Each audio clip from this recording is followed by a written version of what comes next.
Sal-aħħar tas-sena li għaddiet kien hemm kważi 19,000 persuna b'diżabilità rreġistrata mal-Kummissjoni għad-Drittijiet tal-Persuni b'Diżabilità. Aktar minn 15,000 minnhom kellhom diżabilitajiet fiżiċi u aktar minn 3,000 oħra kellhom diżabilità intellettwali.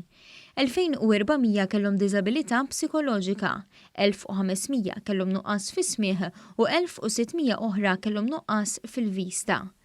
Dan joħroġ mir-rapport annwali tal-Kummissjoni għas-sena 2019 li jagħti stampa komprensiva tax-xogħol imwettaq tul is-sena.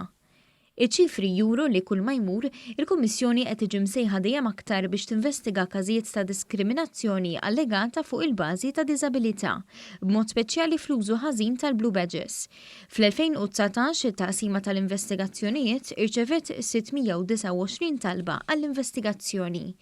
Il-Kummissarju għad-Drittijiet tal-Persuni b'Diżabilità, Oliver Scicluna, spjega li l-maġġoranza tat-talbiet isiru minħabba abbuż mill-Blue Badge, iżda mhux biss. Il-Kommissjoni tħobb tkun proattiva f'dan ir-rigward u nkunu qed naħdmu mal-entitajiet oħra bħal Pulizija, mill-Leża u anki Kunsilli Lokali Transport Malta biex insibu soluzzjoni għal dawn il-każijiet. Però mbagħad ikollhom każijiet oħrajn fejn jitlu allegat diskriminazzjoni fejn tidħol edukazzjoni, l-impjieg, xiri ta' servizzi u benefiċċji dejjem meta l-persuna tkun qed tirrapporta diskriminazzjoni abbażi tad-diżabilità tagħha.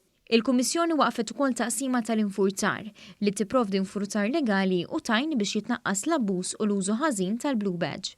Is-sena l-oħra ħarġu aktar minn 4,000 kards ta' diżabilità rikonoxxuta fl-Unjoni Ewropea u aktar minn 2,600 Blue Badge. Fejn tidħol il-Blue Badge hemm bord indipendenti mill-Kummissjoni magħmul minn professjonisti mediċi li jkunu huma jiddeterminaw jekk il-persuna hix eliġibbli għall Blue Badge jew le. F'każ li l-persuna ma tkunx eliġibbli għandha dritt ukoll tappella id-deċiżjoni.